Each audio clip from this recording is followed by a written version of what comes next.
ETF index mutual funds నేర్చుకుని stock మార్కెట్లో రాణించాలనుకుంటున్నారా? వెంటనే ఈ నెంబర్కి కాల్ చేయండి.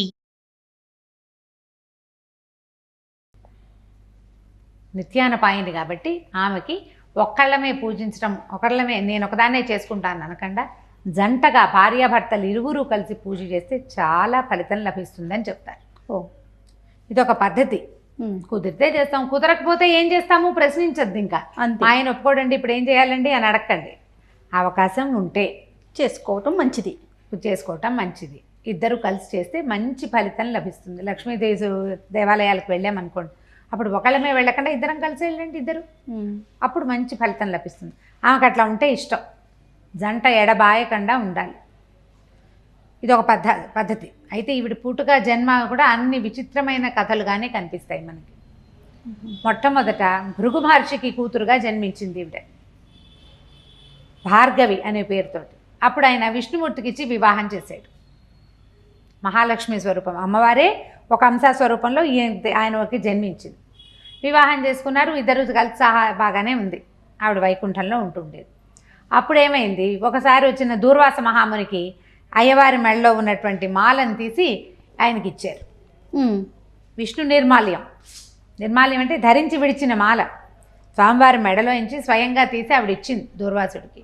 దూర్వాసుడు వెళ్తూ దేవేంద్రుడు ఎదురుపడేసరికల్లా ఇది నిర్మాల్యమని, విష్ణువు స్వామివారి దగ్గర నుంచి తీసుకొచ్చానని వైకుంఠం నుంచి దేవేంద్రుడికి అప్పచెప్పాడు.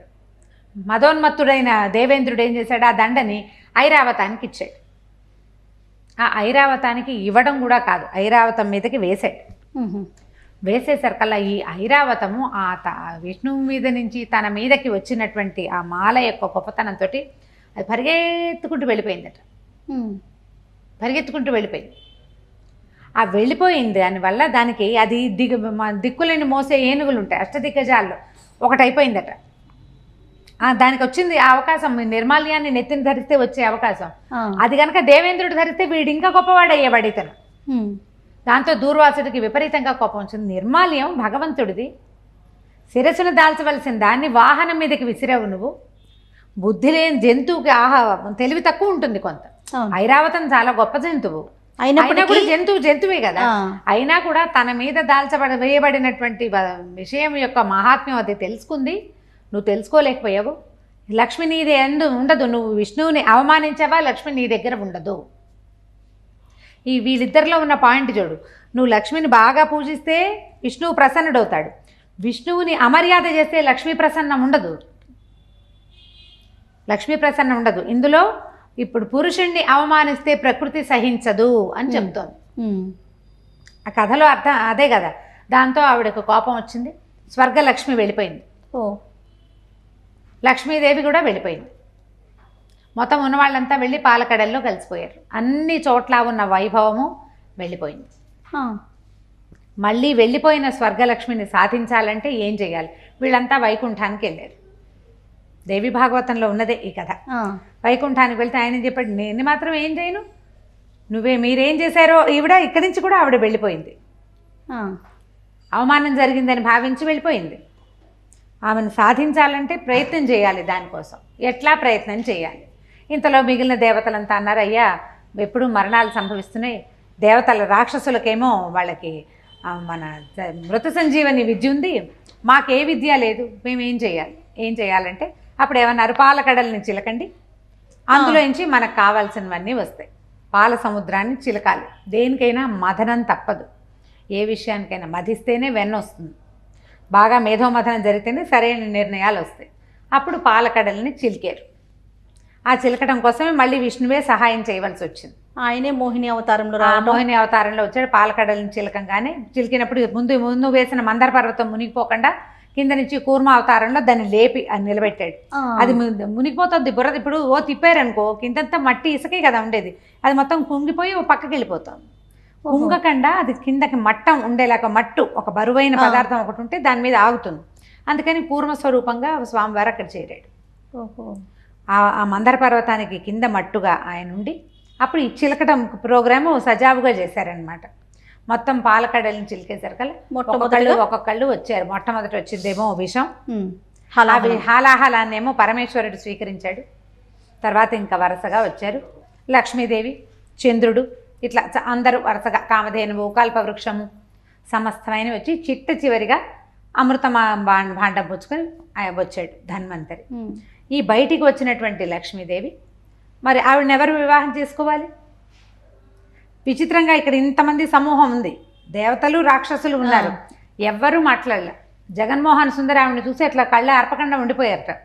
ఒక్కళ్ళకి కూడా ఈమెను మేము స్వీకరిద్దామన్న ఊహ రాల. ఆవిడలో ఆ ధన లక్ష్మిలో ఉన్న సన్మోహన శక్తి ఏంటంటే ఎవరిని ఆవిడ భరిస్తుందో ఆవిడదే ఛాయిస్. ఓహో, నాకు కావాలని నేను అనుకోవటానికి వీల్లేదు, నువ్వు కనుక ఎంత గించుకున్నా నీ దగ్గరికి రాదు. ఆమె రాదలుచుకుంటే ఎవరినైనా సరే వరిచేస్తుంది. నారాయణ నుండి ఆవిడ వరించింది తనంతట తను స్వయంగా. తన భర్తను చేరుకుంది ఆవిడ, ఎక్కడి నుంచే కదా వెళ్ళింది. లక్ష్మీదేవిని తీసుకెళ్ళిపోయాడు. అయితే ఇప్పుడు తర్వాత ఇంద్రుడు తపస్సు చేశాడు. మనం చెప్పుకునే లక్ష్మీ అష్టకం అని చెప్తాం కదా, మహాలక్ష్మి అష్టకం. ఇంద్రుడు చేసిన మహాలక్ష్మి అష్టకం ఈ సందర్భంలోనే చేయబడింది. దేవి భాగవతంలో చెప్పారు అది. ఇంద్రుడు లక్ష్మీదేవి కోసం తపస్సు చేసి ఎలా ప్రత్యక్షం అయిపోయిన ఆమెని ప్రసన్నం చేసుకుంటే అప్పుడు ఆవిడ అతనికి వరం ఇచ్చింది, స్వర్గలక్ష్మి స్వరూపంలో నీ యందు ఉంటాను అని. ఆమె యొక్క లక్ష్మీ స్వరూపాలే తర్వాత ప్రపంచంలో అన్ని చోట్ల, పంటల్లో సస్యలక్ష్మి, ధనము డబ్బు ఉన్న చోట ధనలక్ష్మి, ఇళ్లలో ఉన్న స్త్రీల యందు గృహలక్ష్మి స్వరూపంలో, అట్లా ప్రతి చోట లక్ష్మి. ఏదైనా అందంగా ఉంది అంటే అక్కడ లక్ష్మీ కళ ఉన్నట్టు. బాగుంది లక్ష్మీ కళ, మన మామూలుగా కూడా పిల్ల బాగుంది అంటే లక్ష్మీ కళ అని చెప్పుకుంటాం. లక్ష్మీ కళ ఏంటంటే చూడబుద్ధి అయ్యేది, కావాలనిపించేది, మరింత సమృద్ధిగా కావాలనిపించే భావనే లక్ష్మీ భావన. ఆవిడ మొత్తం ప్రపంచమంతా తన యొక్క కళలని వెలయించి ఉంచింది. లక్ష్మీ సాన్నిధ్యం కావాలంటే పొట్లాటలు ఉండకూడదు. లక్ష్మీదేవికి పోట్లాటలు ఇష్టం ఉండదు, పోట్లాడితే నచ్చదు. ఒకవేళ వాళ్ళు ఎప్పుడు పోట్లాడుకుంటారండి, వాళ్ళ ఇంట్లో బోల్డ్ డబ్బు ఉందండి అంటే అదొకటే ఉంటుంటుంది. వాళ్ళకేం సుఖ సంతోషాలు, శాంతి లక్ష్మి సుఖలక్ష్మి ఉండవు వాళ్ళకి, అవి రెండు ఉండవు. ఆరోగ్యాలు ఉండవు. ఐశ్వర్యం ఒకటే కాదు కదా మనకు లక్ష్మీ స్వరూపం. సమస్తమైన సమృద్ధి లక్ష్మీ స్వరూపమే. పోట్లాటలు పనికిరావు. అశుభ్రమైన ఇల్లు, శుచిశుభ్రతలు లేకపోవటం, భర్తలతోటి కలహం, పెద్దవాళ్ళని గౌరవించకపోవటం, ఇలాంటివి ఏ పద్ధతులు ఉన్నా లక్ష్మీదేవి మనని కరుణించదు. మనం చారుమతీదేవి కథ చెప్పుకుంటాం, వరలక్ష్మి వ్రతము. అవునండి. చారుమతీదేవి ఆవిడ ఏం చేసింది, అత్తమామల్ని చాలా బాగా చూసుకుంది కాబట్టి చూసుకుంటుంది, భర్తతో చాలా బాగా ఉంటుంది, ఇంటికి వచ్చిన వాళ్ళతో బాగా ఉంటుంది, ఇంట్లో చక్కగా త్రికాలాల్లోనూ అగ్నిహోత్రాన్ని శుభ్రం చేస్తుంది. ఇన్ని మంచి లక్షణాలు ఉన్న వాళ్ళని లక్ష్మీదేవి వరిస్తుంది. లక్ష్మీ సాన్నిధ్యం లభించాలంటే చాలా మంచి పద్ధతులు ఉండాలి.